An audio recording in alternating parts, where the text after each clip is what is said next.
வானத்துக்குரியவருடைய generation, இவருடைய இயேசு கிறிஸ்துடைய ஜீன் ரத்தம். புரியுங்களா? அப்ப எதுக்கு நமக்கு இந்த ஆதாமனுடைய ஆவி இருக்கணும்? முதல்ல இன்னைக்கு நீங்க ஐயா உங்களுக்கு போதிச்சிருப்பாரு, என்னோட மூத்தவங்க இங்க இருக்கிறவங்க, நான் இவர்கள் எல்லாரிலும் சிறியவன், அப்பிரயோஜனமானவன், மேன்மை பாராட்ட வேண்டும் என்றால் பலவீனங்களை குறித்து அல்லாமல் மேன்மை பாராட்டுக்குள்ளது ஒன்றுமே இல்லை. சரிங்களா? 28 வயதுல சாவுதான் என்னுடைய மூலதானம். சாவி தவிர வேற ஒன்றுமே இல்லை. என் கண்ணுக்கு முன்னாடி வேற எதுவுமே தெரியல.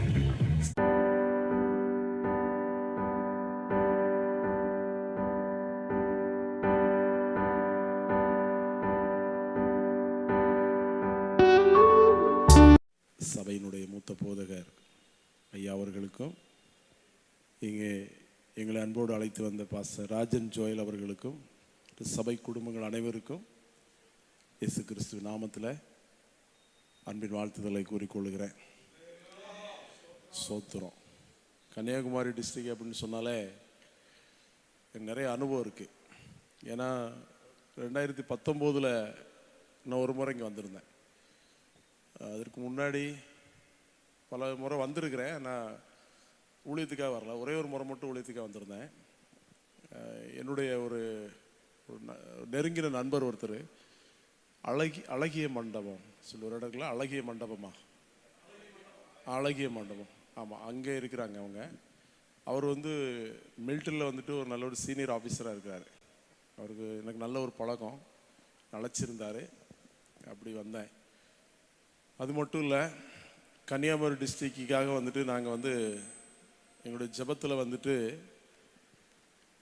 நாங்கள் அவ்வப்போது இந்த மாவட்டத்துக்காக ஆண்டவரை ஸ்தோத்திரம் பண்ணுவது உண்டு. Praise the Lord.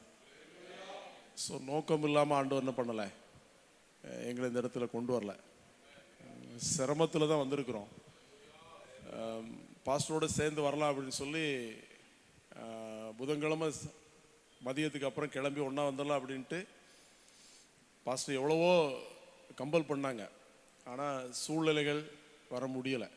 மறுநாள் வந்துடுவேன் அப்படின்னு சொன்னேன். ஆனால் மறுநாள் வர முடியாத நிலைமை. பாஸ்டர்கிட்ட சொன்னால் அவங்க வருத்தப்படுவாங்க அப்படிங்கிறதுக்காக சொல்லவே இல்லை. சரி, பல தடைகளையெல்லாம் தாண்டி தான் நாங்கள் இங்கே சேர்ந்துருக்குறோம். நீங்கள் பார்க்குற மாதிரி ஒரு சாமானியன்தான். ஆனால் ஆண்டவர் என்கிட்ட நிறைய பொறுப்புகளை கொடுத்துருக்கிறார். சுமக்க முடியாத அளவுக்கு சுமையை கொடுத்துருக்கிறார்.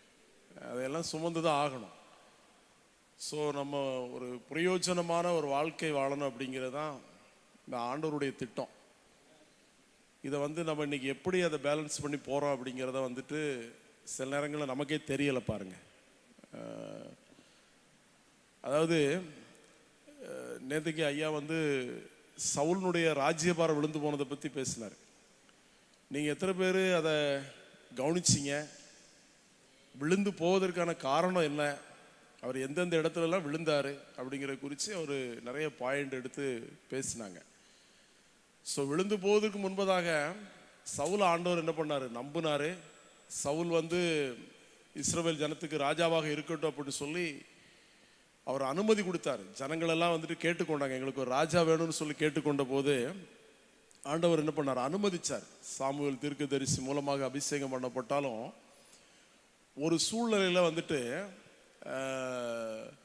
சவுல் அவங்களுடைய தகப்பனுடைய கழுதையை தேடி போவார். பாருங்க, தேடி போகிற இடத்துல சாமுவேல் தீர்க்கதரிசியை சந்திக்கக்கூடிய ஒரு நல்ல ஒரு சந்தர்ப்பத்தை ஆண்டவர் என்ன பண்ணுவார், ஏற்படுத்தி கொடுப்பாரு. அவர் போகும்போது ஒரு சாமானியனா போறாரு. ஸோ திரும்பி வரும்போது அவர் ஒரு தீர்க்கதரிசியா வாராரு. பாருங்க, ஆனா இதெல்லாம் பெற்றுக்கொண்டவர் சவுல் நல்லா எல்லாருக்கும் மேல நல்ல உயரமான மனுஷன், நல்லா அழகானவர் தான், ரொம்ப சிறந்தவர் தான், நிறைய திறமையெல்லாம் இருந்துச்சு. சில விஷயங்கள்ல என்ன பண்ணிட்டார், அவரு ஆண்டவருடைய அந்த வார்த்தையை அவர் நிறைவேற்றாமல் போனது. அவர் சில காரியங்களில் அவர் அதாவது அதை எப்படி சொல்வது, சுய எண்ணத்தை அவர் என்ன பண்ணார், நிலைநாட்டினார். பல்வேறு சூழ்நிலையில் ஆண்டவரை அவர் துக்கப்படுத்தி வருத்தப்படுத்தி கொண்டே இருந்தது நிமித்தமாக அவருடைய ராஜ்யபாரம் கவிழ்க்கப்பட்டது. சரியா? ஆனால் இயேசு கிறிஸ்துனுடைய ராஜ்யபாரம் என்று நிலைத்திருக்கும். கையை வைத்து ஆண்டவரை ஸ்தோத்திரம் பண்ணலாம். ஹல்லேலூயா. இந்த தேவன் என்றென்றைக்கும் உள்ள சதா காலங்களும் நம்முடைய தேவன். மரண பரியந்தும் நம்மளை நடத்துகிற தேவன். ஆமென் சொல்லுங்களேன். அவர் மாம்சத்திலே கூலையுண்டு ஆவியில உயிர்ப்பிக்கப்பட்டவர். கையை நல்ல தலைக்கு மேல உயர்த்தி ஆமென். அதாவது நீங்க கொஞ்சம் எங்க கூட வந்து சப்போர்ட் பண்ணணும், புரியுங்களா? பிள்ளைங்க, தங்கச்சிமாரு, தம்பிமாருங்க எல்லாம் கொஞ்சம் சப்போர்ட் பண்ணணும். ஏன்னா ஒரு புதுசாக ஒரு இடத்துல வந்து ஒரு ஒரு செய்தியை கொடுக்கணும் அப்படின்னு சொன்னால் அது கொஞ்சம் சிரமம் தான். இருந்தாலும் நமக்கு அது ஒன்றும் பெரிய மேட்டரே கிடையாது பாருங்க. ஏன்னா என்னுடைய அனுபவத்தில் நிறைய இடங்களுக்கு போயிட்டு வந்தாச்சு, பல ஆயிரக்கணக்கான மக்கள் மத்தியில் பேசியாச்சு. கடைசியாக 2019 ஆண்டு பெங்களூரில் ஒரு பெரிய சர்ச், ஒரு 5000 பேர் வரக்கூடிய ஒரு சர்ச்சில் நான் பேசிக்கிட்டு இருக்கிறேன். பாதியிலேயே அந்த சர்ச்சு பாஸ்டர் வந்துட்டு என்னுடைய செய்தியை நிறைவு செய்யும்படியாக கேட்டுக்கொண்டான். விளங்கல? பாதியிலே என்ன பண்ணிருங்க, நீங்கள் உங்கள் செய்தியை நிறைவு செய்து விடுங்கள் என்று சொல்லி கேட்டுக்கொண்டான். அப்படி தப்பாக ஒன்றுமே பேசலை. ரொம்ப ஆக்ரோஷமாக தேவ ஆவியில் நிரப்பப்பட்டு ஏலி குடும்பத்தில் என்ன நடந்துச்சு, ஓப்பனி பினேகாஸ் மூலமாக வந்து அந்த சபைக்கு வந்த சாபக்கேடு, அந்த தோல்வி, இது என்ன நடக்குது, இன்றைய ஜெனரேஷனுக்கு எப்படி போய்கிட்டு இருக்குது அப்படிங்கிறத நான் பேசி நிறைவு செய்வதற்கு முன்னாடியே என்ன பண்ணிட்டாரு, அவர் என்னை நிறுத்தும்படியாக கேட்டுக்கொண்டார். நான் இத்துடன் என் செய்தியை நான் முடித்துக் கொள்கிறேன் என்று வேதாகமத்தை மூடி வைத்து விட்டு மேடை விட்டு கீழே இறங்கி விட்டு, அதுக்கப்புறம் வெளி மீட்டிங் எங்கேயுமே போகல பாருங்க. சரிங்களா? ஆண்டவருடைய கிருபையில் 17 சர்ச் இருக்குது. ஒரு பெரிய ஃபவுண்டேஷன், ஜேபிஎம் ஃபவுண்டேஷன் அப்படிங்கிறத கர்த்தராகிய இயேசு கிறிஸ்துவினுடைய நாமத்தினால 20 ஆண்டு காலமாக நடத்திக்கிட்டு இருக்கிறோம். இந்த 2019 ஆண்டுக்கு பிறகு 2 வாரத்துக்கு முன்னாடி பாஸ்டர் சர்ச்சில் என்னை அழைச்சாங்க. போடி நாயக்கனூரில் வந்துட்டு அவருடைய சர்ச்சில் பேசினேன். ஒரு நாள் மீட்டிங்கில் காலையிலையும் சாயங்காலம் பேசினேன். சரிங்களா? அதுக்கப்புறம் இங்கே தான் வந்திருக்கிறேன். சரிங்க, பாஸ்டர் கேட்டுக்கொண்டாங்க, அதன் அடிப்படையில் வந்திருக்கிறோம். அதனால் வந்துட்டு இப்போ நம்ம வந்து கிறிஸ்தவம் அப்படிங்கிறது வந்துட்டு இன்னைக்கு, அதாவது எப்படி சொல்லணும்னு சொன்னால் 10ஓட 11 இருந்துக்கிட்டு இருக்கு. 10 + 1 11 அப்படி தானே? அந்த கான்செப்டில் தான் இன்னைக்கு போய்கிட்டு இருக்கு. யாரையோ ஒருத்தங்களை தப்பாக ஃபாலோ பண்ண ஆரம்பிச்சு விட்டாங்க. யாரையோ ஒரு மனுஷனை தப்பான ஒரு கொள்கைக்கு இன்னைக்கு மக்கள் வந்துட்டு என்ன பண்ணியிருக்கிறாங்க, தங்களை அடிமைப்படுத்தி வச்சிருக்கிறாங்க.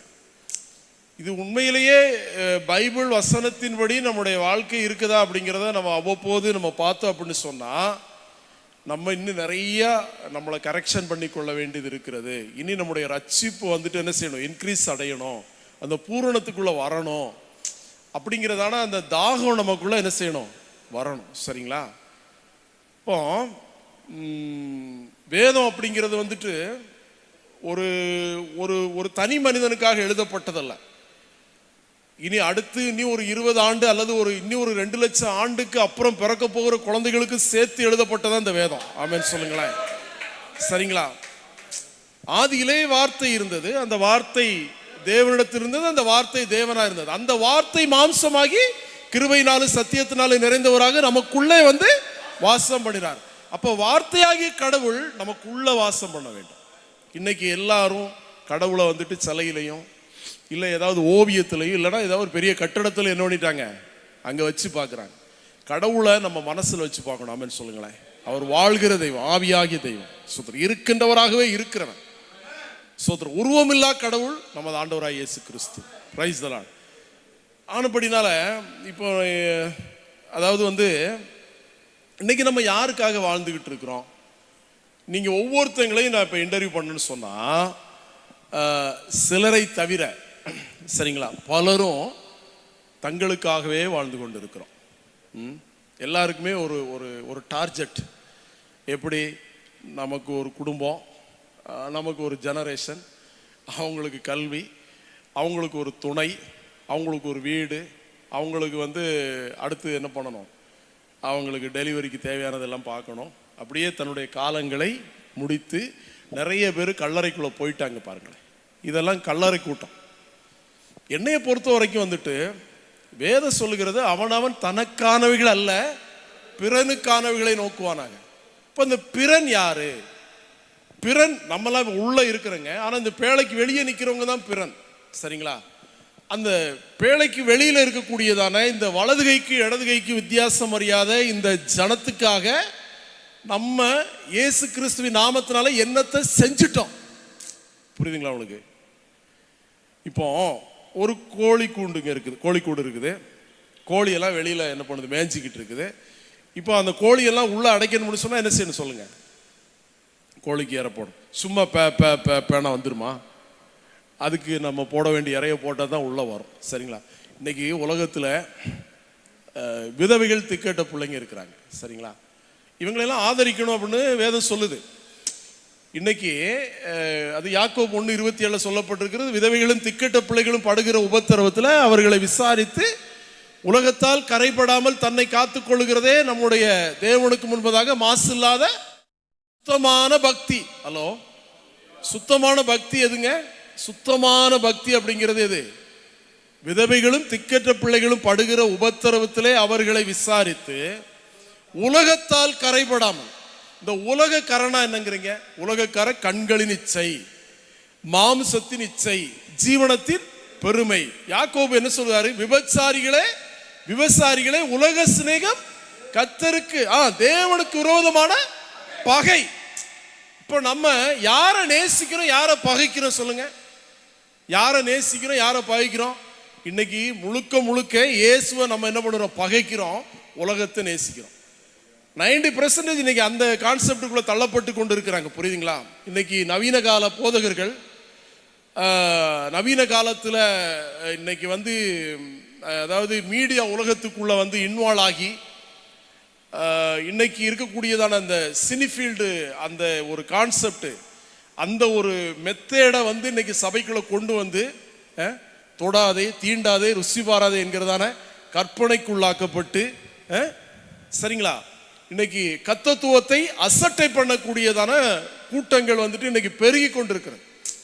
எந்த பொத்துக்குள்ள எந்த பாம்பு இருக்கு அப்படின்னு சொல்லி என்ன பண்ண முடியல, கண்டுகொள்ள முடியல, இனம் புரிய முடியவில்லை.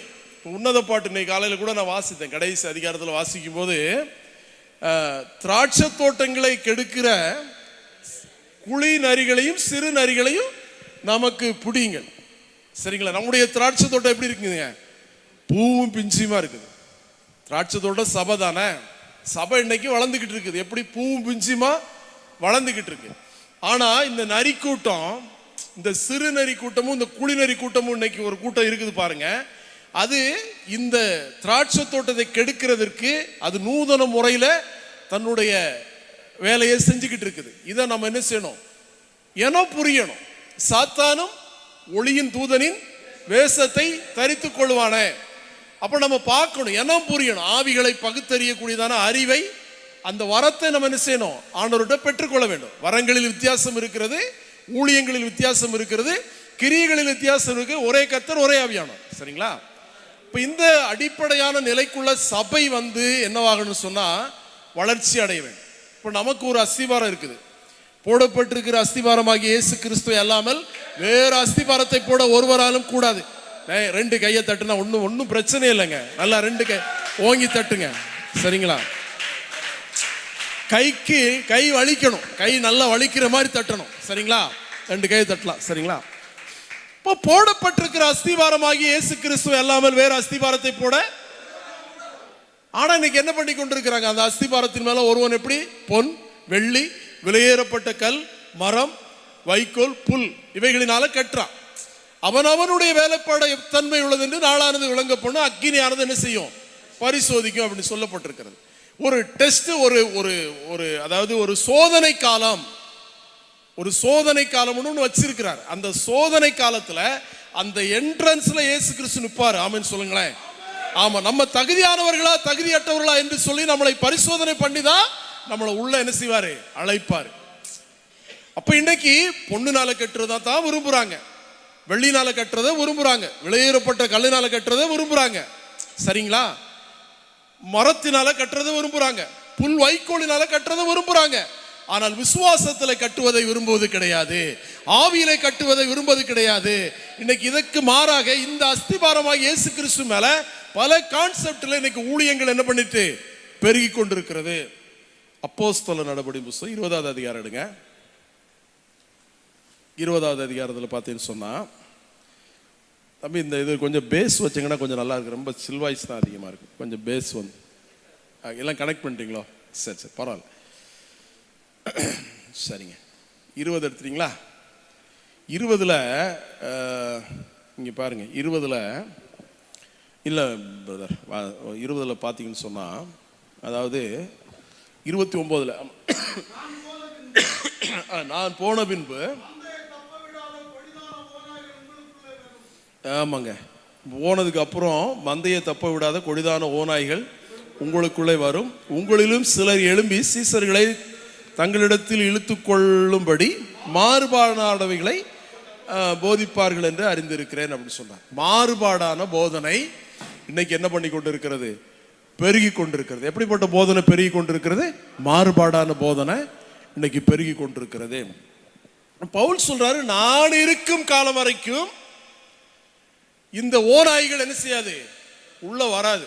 இப்போ நான் சொல்லட்டு பாஸ்டர் இருக்கிறாங்க, ஐயா இருக்கிறாங்க, அவங்கெல்லாம் அந்த பேசிக் அடிப்படையான சத்தியத்தில் தெளிவாக இருக்கிறாங்க.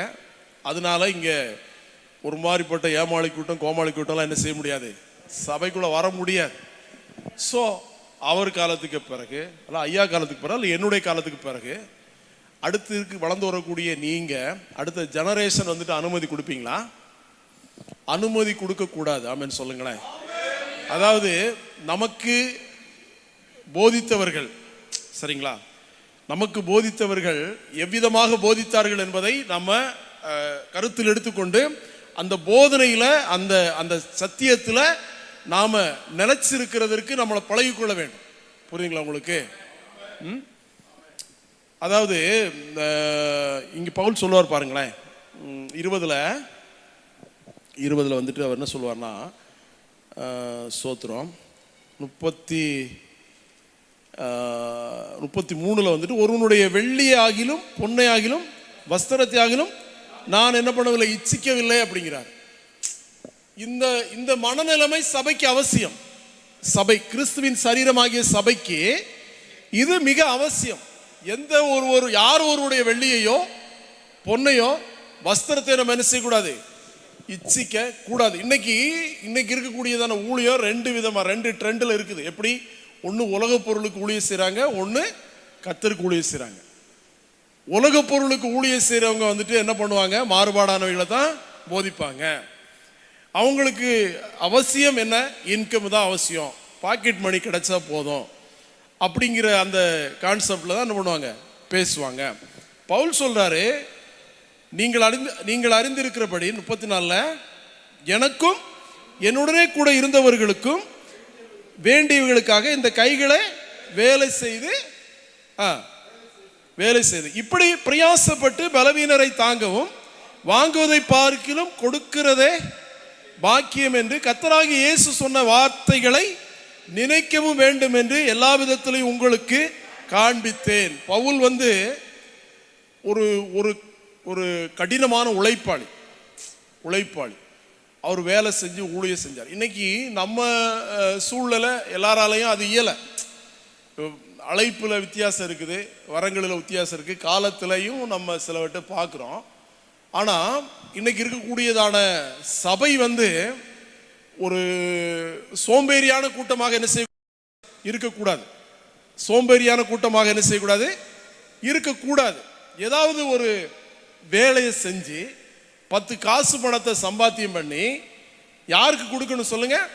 பலவீனருக்கு கொடுக்கணும், பலவீனரை தாங்கணும் அப்படிங்கிறத இங்க நம்ம பார்க்கிறோம். வேலை செய்ய மனதில்லாத என்ன செய்யக்கூடாது. இப்போ அப்படி எல்லாரையும் பட்டினி போட்டால் என்ன பண்ணுவாங்க, எல்லாரும் வேலைக்கு போக ஆரம்பிச்சிருவாங்க. இன்னைக்கு எல்லாரையும் நம்ம படிப்பு தான், அவங்களுடைய எஜுகேஷன் என்கிறதான அந்த சர்டிஃபிகேட்டை வச்சுக்கிட்டு வேலைக்கும் போக மாட்டாங்க, எதுவும் பண்ண மாட்டாங்க. வெட்டியா இன்னைக்கு நிறைய பேர் வீட்டுக்கும் நாட்டுக்கும் கேடு உண்டாக்கி கொண்டு இருக்கிறாங்க. சரிங்களா? அப்போ பவுல் வந்துட்டு நமக்கு எல்லாத்துக்குமே ஒரு ரோல் மாடல். யாருடைய வெள்ளியும் பொண்ணு என்ன பண்ணக்கூடாது, நீங்கள் இச்சிக்க கூடாது. நீங்கள் வேலை செஞ்சு என்ன பிரயாசப்பட்டு வேலை செஞ்சு பலவீனரை தாங்க வேண்டும். பலவீனர் மீன்ஸ் யாரு? பலவீனர்னு சொன்னால் யாரு? மாற்றுத்திறனாளிகள். சரிங்களா? அவங்களுக்கு கண்ணு தெரியாது, காது கேட்காது, வாய் பேச முடியாது, காலு நடக்க முடியாது. ஒரு கேன்சர் பேஷண்டாக இருக்கலாம், அல்லது ஒரு டயாலிசிஸ் பேஷண்டாக இருக்கலாம், அல்லது ஒரு இருதய நோயாளியாக இருக்கலாம், அல்லது ஒரு முடக்கு வாதத்தில் பாதிக்கப்பட்டிருக்கலாம், இல்லைன்னா மனநிலை பாதிக்கப்பட்டவங்களாக இருப்பாங்க, முதிர் வயது உடையவங்களாக இருப்பாங்க. இவங்களை எல்லாம் சுமக்கிறது தான் சிலுவை சுமக்கிறது. ஆமென். இவங்களெல்லாம் சுமக்கிறது தான் சிலுவை சுமக்கிறது. இதுதான் சிலுவை. இந்த சிலுவையை சுமக்கிறது இந்த இந்த தரித்திரர்கள், ஏழைகள், விதவைகள், திக்கட்ட பிள்ளைகள், இவங்களெல்லாம் சுமக்கணும் சபை. ஆமென் சொல்லுங்களேன். இவங்களெல்லாம் சுமக்க வேண்டியதான அந்த நிர்பந்தமான நிலை யாருக்கு இருக்கிறதுன்னு சொன்னால் சபைக்கு இருக்கிறது. அப்போ ரோமர் 16வது அதிகாரத்தில் முதல் வசனத்தை வாசிங்க. ரோமர் 16 முதல் வசனம், 16வது அதிகாரமே. கெங்கிரேயா ஊர் சபைக்கு ஊழியக்காரனாகிய நம்முடைய சகோதரி பேபையாளை நீங்கள் கர்த்தருக்குள் பரிசுத்தவான்களுக்கு ஏற்றபடி ஏற்றுக்கொண்டு எந்த காரியத்தில் உங்கள் உதவி அவர்களுக்கு தேவையாயிருக்கிறதோ அதிலே நீங்கள் அவளுக்கு இருக்கணுமே. 15 முதல் வசனம், அன்றியும் பலமுள்ளவர்களாகிய நாம் நமக்கே பிரியமாய் நடாமல் பலவீனருடைய பலவீனங்களை தாங்க வேண்டும். சரிங்களா? இன்னைக்கு இருக்கக்கூடிய ஜெனரேஷன் என்ன பண்ணுறாங்கன்னு சொன்னால், அப்பா அம்மாவுடைய பிளட்டை வந்துட்டு குடிச்சுக்கிட்டே இருக்கிறாங்க. இந்த ரத்தத்தில் தான் அவங்க உயிர் வாழ்கிறாங்க. பாருங்களேன், ஒரு தாய்ப்பாலை ஒரு குழந்தை மறக்கிறதற்கு 2 ஆண்டு 3 ஆண்டு அதோட தாய்ப்பால் குடிக்கிறத அந்த குழந்தை நிறுத்தி கொள்ளணும். அதை நிப்பாட்டுறதுக்கான முயற்சி செய்யணும். இப்போ புருஷர் ஆனதுக்கு அப்புறமும், நல்ல ஒரு இளைஞர்கள் ஆனதுக்கு அப்புறமும் அப்பா அம்மாவுடைய ரத்தத்தை குடிக்கக்கூடிய கூட்டமாக இருக்கிறாங்க. ஸோ நீங்கள் இன்னைக்கு கவர்மெண்ட் அப்படிங்கிறது வந்துட்டு நமக்கு வேலை கொடுக்காது. கவர்மெண்ட் வேலை கொடுக்காது. சரிங்களா? கவர்மெண்ட்டை குறித்து எல்லாம் நான் இப்போ பல யூடியூப் சேனலில், பல மேடைகளில், பொதுக்கூட்டங்கள்லாம் நாங்கள் நிறைய பேசிக்கிட்டு இருக்கிறோம். கவர்மெண்ட்டு இன்னைக்கு படித்த பட்டதாரிகளுக்கெல்லாம் வேலை கொடுக்குமா? இன்னைக்கு விவசாயத்தை முழுவதுமாக முடக்க பார்க்குறாங்க. இன்னைக்கு கம்பெனிகள் எல்லாம் வந்துட்டு இன்னைக்கு தனியார் நிறுவனங்களுக்கு என்ன பண்ணிட்டாங்க, கவர்மெண்ட் சொத்து எல்லாமே தனியார் நிறுவனம் கொடுத்துட்டாங்க. வேலை வாய்ப்பு இல்லை, படித்த பட்டதாரிகளுக்கு வேலை இல்லை. சரிங்களா? இப்போ என் பையன் வந்து முடிச்சிருக்கிறான், நல்லா டாப் லெவலில் படிக்க வச்சிருக்கிறோம், ஆனால் அவனுக்கு வேலை கிடையாது, எங்கேயுமே வேலை இல்லை. சரிங்களா? இப்போ நம்ம என்ன பாடுபட்டு நம்ம குழந்தைங்களை படிக்க வைக்கிறோம், அவங்கள படிக்க வச்சு எப்படியாவது அவங்க ஒரு நல்ல நிலைமைக்கு வந்துருவாங்க அப்படின்னு சொல்லி நம்ம நினைக்கிறோம். ஸோ அவங்களுக்கு வேலை இல்லை. படித்த பிள்ளைங்களை எங்கே போய் வேலை பார்க்குறாங்க? ஆன்லைன் பர்ச்சேஸ் பண்ணிக்கிட்டு இருக்கிறாங்க. இல்லை அப்படின்னு சொன்னால் இந்த ஆன்லைனில் ஒர்க் பண்ணிக்கிட்டு இருக்கிறாங்க. அப்படி இல்லைன்னு சொன்னால் ரூம் பாயாக, இல்லைன்னு சொன்னால் ஹோட்டலில் போய் வேலை பார்க்குறாங்க. இல்லைன்னா ஏதாவது கடைகளில் போய் பில்லிங் செக்ஷனில் அங்கங்கே போய் உட்காந்துக்கிட்டு இருக்கிறாங்க. இல்லைன்னா சேல்ஸ் அந்த லைனில் போயிட்டு இருக்கிறாங்க. கேட்டால் டிகிரி முடிச்சிருப்பாங்க, பெரிய பெரிய படித்த பட்டதாரிகள். அப்போ நமக்கு வேலை வாய்ப்பை தேடிக்கொள்ள வேண்டும். ஆண்டவர் நமக்கு ஞானத்தை கொடுத்துருக்கிறாரு. ஏதாவது ஒரு ப்ராஜெக்ட் பண்ணணும் அப்படிங்கிறத முதல்ல சபை என்ன செய்யணும், எடுத்துக்கொள்ள வேண்டும். ஆமென் சொல்லுங்களேன். இல்லை நீங்கள் சர்டிஃபிகேட், நான் படித்த படிப்புக்கு தான் வேலை வேணும் அப்படின்னு சொன்னால் மண்டை முடியெல்லாம் நரைச்சி போயிடும், நீங்களும் வயசாகி போயிடுவீங்க. அதுக்கான சான்ஸே இல்லை. அதனால் இப்போவுமே வேதம் அப்படி தானே சொல்லுது பிரசங்கி புத்தகத்தில், இளமையில் எதை சுமக்கணும்? நுகத்தை சுமக்கணுங்க. இளமையில் நுகத்தை சுமப்பது மனுஷனுக்கு நல்லது. அப்போ இளமையில் சுமக்காம நம்மளால் என்ன செய்ய முடியாது, எதுவுமே பண்ண முடியாது. இளமையில் நுக சுமக்க பழகிக்கொள்ள வேண்டும். இப்போ பலமுள்ளவர்களாகிய நாம் நமக்கே, இப்படிதானே வாசித்தோம் 15. அன்றியும் பலமுள்ளவர்களாகிய நாம் நமக்கே பிரியமாய் நடவாமல் பலவீனருடைய பலவீனங்களை தாங்க வேண்டும். ஆமென். அடுத்த வசனமே, நம்மில் ஒவ்வொருவனும் பிறனுடைய பக்தி விருத்திக்கு ஏதுவான நன்மை உண்டாகும்படி அவனுக்கு பிரியமாய் நடக்க கடவான். கிறிஸ்துவும் தமக்கே பிரியமாய் நடவாமல் உம்மை நிந்திக்கிறவருடைய நிந்தனைகள் என்மேல் விழுந்தது என்று எழுதி இருக்கிறபடியே நடந்தார். சங்கீதத்தில் 69:9. சரிங்களா? இப்போ இந்த அடிப்படையில் வந்துட்டு இயேசு வந்துட்டு ஒரு பெரிய பார சுமையை சுமக்கிறார். இயேசு வந்து பெரிய பார சுமையை சுமக்கிறார். ரொம்ப சில் வாய்ஸ் ரொம்ப ஜாஸ்தியாக இருக்குது, அது எனக்கு ஒரு இரிட்டேஷனாக இருக்குது. சரிங்களா? பெரிய பார சுமையை தான் இயேசு என்ன பண்ணுறாரு, சுமந்தார். விளங்குதா உங்களுக்கு? பெரிய பார சுமையை இயேசு சுமந்தாரு. இன்னைக்கு நமக்காக நமக்கு பிரியமா இருக்கணும், நம்ம வந்து என்ன பண்ணணும், நமக்கு பிரியமாக நடந்து கொள்ளணும் அப்படிங்கிறதான அந்த அடிப்படையில் ஒரு தப்பான ஒரு வாழ்க்கையை பின்பற்றி கொண்டு இருக்கிறோம். தப்பான வாழ்க்கையை பின்பற்றி கொண்டு இருக்கிறோம். ஆனால் பலவீனர் அப்படிங்கிறதான ஒரு கேட்டகரி இருக்க தான் செய்கிறாங்க. ஸோ இவங்களை குறித்து என்னைக்காவது நம்ம யோசித்து இருக்கிறோமா? இவங்களை குறித்து நம்ம என்னைக்காவது யோசித்து இருக்கிறோமா? அது யாராக இருக்கட்டும், வழிபோக்கராக இருக்கட்டும், நம்ம வீட்டில் இருக்கிறவங்களா இருக்கட்டும், நம்ம சபையில் இருக்கிறவங்களா இருக்கட்டும், யாராக இருந்தாலும் சரி, இவங்களுக்குன்னு சொல்லி ஒரு நன்மை செய்யணும் அப்படிங்கிறதான ஒரு மனநிலை நமக்கு உண்டாக வேண்டும். அதுக்கான முயற்சி என்ன செய்யணும்? சபையாகி நாம் என்ன செய்யணும்? எடுக்க வேண்டும். ஏன்னா கிறிஸ்துவின் சரீரமாகிய சபை பக்தி விருத்தி அடைவதற்காக இயேசு கிறிஸ்து என்ன பண்ணார்னா, சிலரை அப்போஸ்தலராகவும், சிலரை போதகராகவும், சிலரை சுவிசேஷனாகவும், சிலரை மெய்ப்பனாகவும் போதகராகவும் என்ன பண்ணாரு? ஏற்படுத்தினார். ஆமாவா இல்லையா? ஏற்படுத்தப்பட்டவங்களா இன்னைக்கு எங்க இருக்கிறாங்க? ஏற்படுத்தப்பட்டவங்களெல்லாம் இன்னைக்கு எங்க இருக்கிறாங்க அப்படின்னு சொல்லி கேட்டா, எல்லாரும் ஒவ்வொரு டிபார்ட்மெண்ட், என் வழி தனி வழின்ட்டு போயிட்டே இருக்கிறாங்க. நான் பவுலை சார்ந்தவன், நான் அப்போலாவை சார்ந்தவன், நான் கேபாவை சார்ந்தவன் என்ன பண்ணிக்கிட்டு இருக்கிறாங்க? அவங்க சபையை பங்கு போட்டுக்கிட்டு பிரித்து மேய்ஞ்சிக்கிட்டு அலையக்கூடியதான கூட்டமாக மாறிக்கொண்டிருக்கிறது. முதல்ல ரட்சிக்கப்படுகிறவர்களை கர்த்தர் என்ன பண்ணாரு? அனுதின சபையிலே சேர்த்து கொண்டு வந்தார். சபை என்பது ஒரு ரட்சிக்கப்பட்ட கூட்டமாக இருக்கணும். இன்னைக்கு சபைக்குள்ள வந்துட்டோம், இயேசுவை நம்ம தெய்வமாக நம்முடைய மனசுல ஏற்றுக்கொண்டோம், நம்முடைய பழைய மனுஷனை காலி பண்ணிட்டோமா? பழைய மனுஷனை சிலுவையில் அடிச்சிட்டோமா? பழைய மனுஷன் இன்னைக்கு பலருக்குள்ளையும் பழைய ஆதாம் என்ன செய்யறான்? உயிர் வாழ்ந்து கொண்டுதான் இருக்கிறான். பழைய ஆதாம் என்ன பண்ணுறான்? நம்ம மண்ணே கிடையாது, நம்ம வானவருடைய சாயலை உடையவர்கள். முந்தின ஆதாம் யாருங்க? 1 கொரிந்தியர் 15 எடுங்க. 1 கொரிந்தியர் 15. அந்தபடியே முந்தின மனுஷனாகிய ஆதாம் ஜீவாத்மாவானான் என்று எழுதி இருக்கிறது. பிந்தின ஆதாம் உயிர்ப்பிக்கிற ஆவியானார். முந்தின மனுஷன் பூமியிலிருந்து உண்டான மண்ணானவன், 2ஆம் மனுஷன் வானத்திலிருந்து வந்த கர்த்தர். வாசிங்களே, அதை கண்டினியூ வாசிங்க. மண்ணானவன் எப்படிப்பட்டவனோ மண்ணானவர்களும் அப்படிப்பட்டவர்களே, வானத்துக்குரியவர்கள் எப்படிப்பட்டவர்களோ வானத்துக்குரியவர்களும் அப்படிப்பட்டவர்களே. அப்ப நம்ம யாருங்க? நம்ம வானத்துக்குரியவருடைய ஜெனரேஷன், அவருடைய இயேசு கிறிஸ்துனுடைய ஜீன், ரத்தம். புரியுதுங்களா? அப்ப எதுக்கு நமக்கு இந்த ஆதாமனுடைய ஆவி இருக்கணும்? முதல்ல இன்னைக்கு நீங்க ஐயா உங்களுக்கு போதிச்சிருப்பாரு, என்னோட மூத்தவங்க இங்க இருக்கிறவங்க, நான் இவர்கள் எல்லாரிலும் சிறியவன், அப்பிரயோஜனமானவன், மேன்மை பாராட்ட வேண்டும் என்றால் பலவீனங்களை குறித்து அல்லாமல் மேன்மை பாராட்டுக்குள்ளதுக்கு ஒன்றுமே இல்லை. சரிங்களா? 28 வயதுல சாவுதான் என்னுடைய மூலதானம். சாவி தவிர வேற ஒன்றுமே இல்லை. என் கண்ணுக்கு முன்னாடி வேற எதுவுமே தெரியலை. சாகுவது எப்படி, அதாவது சாகுவதற்கான வழி தேடிக்கொண்டு இருந்தவன் தான் நான். புரியுதுங்களா? 7 முறை தற்கொலைக்கு முன்னாடி போனவன் தான் ஆண்டவன் என்ன பண்ணாரு? சட்டையை பிடிச்சி இழுத்துட்டு வந்தார். உலகத்தில் வாழத்தகாத வாழ்க்கை வாழ்ந்தவன், வாழத்தகாத வாழ்க்கை வாழ்ந்து என்னுடைய வாழ்க்கையை அழித்து கொண்டு இறுதியில் ஒரு சைக்கோ மாதிரி ஆயிட்டேன், ஒரு மென்டல் மாதிரி ஆயிட்டேன். மென்டல் மாதிரி ஆகி என்னையே எனக்கு பிடிக்கல, என்னையவே நான் காயப்படுத்தி கொண்டிருக்கிற ஒரு கொடூரமான மனுஷனாக மாறிட்டேன். அந்த டைமில் தான் நான் இயேசு கிறிஸ்துவ என்ன பண்ணுறேன், நான் அறிந்து ஒரு நாங்கள்லாம் பூர்வீக கிறிஸ்தவர்கள் தான். எங்களுடைய சொந்த ஊர் திருநெல்வேலி மாவட்டத்தில் இருக்கக்கூடிய சுரண்ட பக்கம் இருக்கக்கூடிய ஒரு கிராமம். எங்கள் தாத்தா பாட்டி அவங்கெல்லாம் சிஎஸ் பாரம்பரியத்தை சார்ந்தவங்க. எங்கள் அப்பா பேர் யாகப்பர். சரிங்களா? அவங்கெல்லாம் ஒரு ரோமன் கேத்தலிக்கு அந்த பாரம்பரியத்தை சார்ந்தவங்க.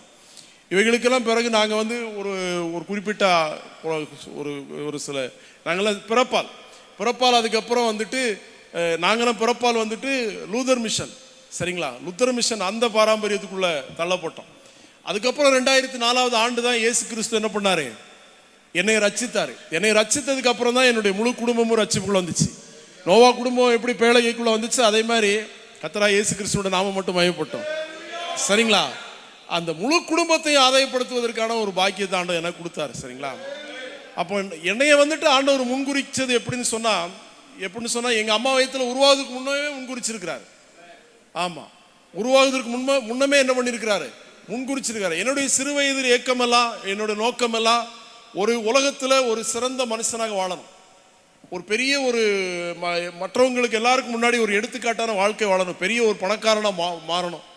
அப்படிங்கிறதுக்காக நான் பல்வேறு வழிகளை பின்பற்றி போனவன். இறுதியாக சினிமா தான் செட் ஆகும் அப்படின்னு சொல்லிட்டு என்ன பண்ணேன், சினி ஃபீல்டில் நடிக்கிறதுக்கு போனுட்டு என்ன பண்ணேன், பைத்திய மாதிரி அலைஞ்சவன் நான்.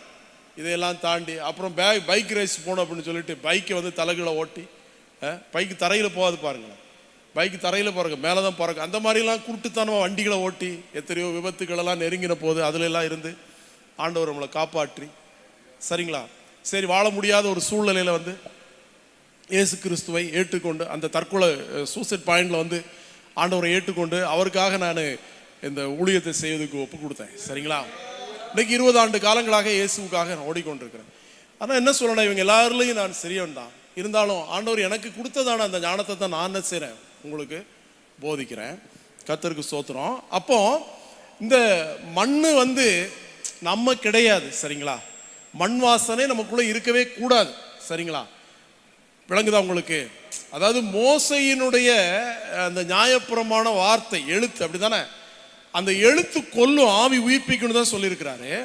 உங்கள் பிதாக்கள் எல்லாரும் மன்னா சாப்பிட்டாங்க, மன்னா சாப்பிட்டவங்க அம்பிட்டு பேர் என்ன ஆயிட்டாங்க, எல்லாருமே வனாந்தரத்தில் செத்து போயிட்டாங்க. இந்த அப்பத்தை புசிக்கிறவன் என்றைக்கும் மறியாமல் இருக்கவும் நானே வானத்திலிருந்து இறங்கி வந்த ஜீவ அப்பன்னு சொன்னார்.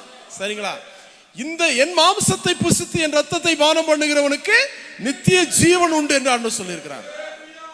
நம்ம இந்த பண்ரொட்டியையும் இந்த திராட்சை ரசத்தையும் தான் இன்னைக்கு என்ன பண்ணிக்கிட்டு இருக்கிறோம், இயேசு கிறிஸ்துனுடைய மாம்ச ரத்தம் அப்படிங்கிற கான்செப்ட்ல வந்துட்டு நம்முடைய மூளை சாவடைஞ்சு அதுதான் அப்படி நினைச்சுக்கிட்டு இருக்கிறோம். ஆனா மெய்யான மாம்சம் ஆண்டவராய் இயேசு கிறிஸ்துனுடைய வார்த்தை. ஆமென் சொல்லுங்களேன்.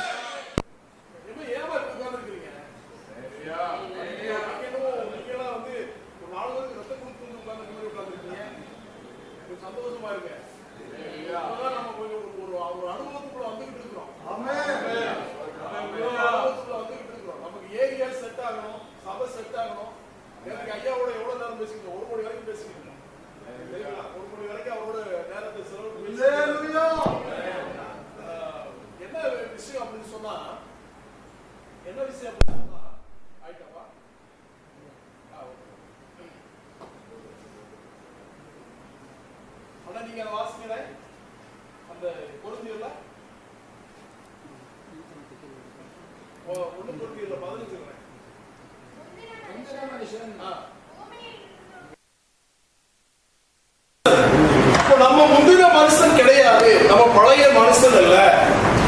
பழைய மனுஷனை வந்துட்டு என்ன பண்ணிட்டார் ஆண்டவர், அடக்க முடியாது. பழைய மனுஷனை அடக்கம் பண்ணியாச்சு. அதான் சொன்ன நியாயப்பிரமாண வார்த்தைகளை வாங்கி கொண்டு வந்ததால மோசஸ் அந்த வார்த்தை கொண்டு ஆவி உயிர்ப்பிக்கும். சரிங்களா, நியாயப்பிரமாணம் அப்படிங்கிறது ஒரு தண்டனை சட்டம் நிறைந்த புத்தகம், தண்டனை கொடுக்கக்கூடிய பிரமாணம். இப்ப தண்டனை யார் மேல வந்துட்டு, இயேசு கிறிஸ்து மேல வந்துட்டு. இப்போ பாவத்திற்கு சம்பளம் எதுங்க, மரணம். பாவம் செய்கிற ஆத்மா சாவு. இப்போ பாவ கூலி அந்த போனஸ் அந்த அந்த பேமெண்ட் வாங்குறது யாரு, இயேசு வாங்கிக்கிறார். இயேசு வாங்கிட்டார். இப்ப நம்ம தான் சிலுவையில் அடிக்க போடணும், நம்ம தான் சிலுவையில் என்ன பண்ணணும், தேவையில்லை நீ விலகிக்கா, உனக்கு பதிலாக நான் என்ன பண்றேன், அடிக்கப்படுறேன், என்ன ஒப்பு கொடுக்குறேன் அப்படின்ட்டு. என் பையன் இருக்கா, நான் இருக்கிறேன், என் பையன் ஒரு தப்பு பண்ணிட்டான். இப்போ நான் போலீஸ்ல போய் அந்த தப்பை என் பையன் பண்ணல, நான் தான் பண்ணல அப்படின்னு சொல்லி நான் சரண்டர் ஆயிடுறேன். புரியுங்களா? அப்ப யாரு குற்றவாளி, சரண்டர் ஆக்கப்பட்ட நான் தான் குற்றவாளி. சரிங்களா, நீ வந்துட்டு தப்பித்து போடு. அதே மாதிரி தான் இயேசு நம்மளை காப்பாத்தினார். நீ என்ன பண்ணு, வாழு, வாழ போதவன் பரிசுத்த சந்ததியை பெற்றெடுக்க வேண்டும். நான் உனக்காக என்ன பண்றேன், சிலுவையில் என்ன பண்றேன், நான் அந்த தண்டனை வாங்கிக் கொள்கிறேன் சொல்லி அந்த கூலியை வாங்கிக்கிட்டேன். சரிங்களா, அந்த கூலியை வந்து என்ன பண்ணிட்டாரு, இயேசு வாங்கிட்டார். அப்போ இயேசு கிறிஸ்து நமக்கு எல்லாருக்கும் வந்துட்டு உண்மையிலேயே வந்துட்டு அவர்தான் சிலுவையில வந்துட்டு பாவ மன்னிப்பை நமக்கு கொடுத்தவர். அவர் மூலமாக தான் நமக்கு ரட்சிப்பு மறுவாழ்வு உண்டாகுது. நம்ம இஸ்ரவேலர் கிடையாது, நம்ம யாருங்க, நம்ம இயேசு கிறிஸ்துவுடைய ரத்தத்தினால் மீட்டெடுக்கப்பட்ட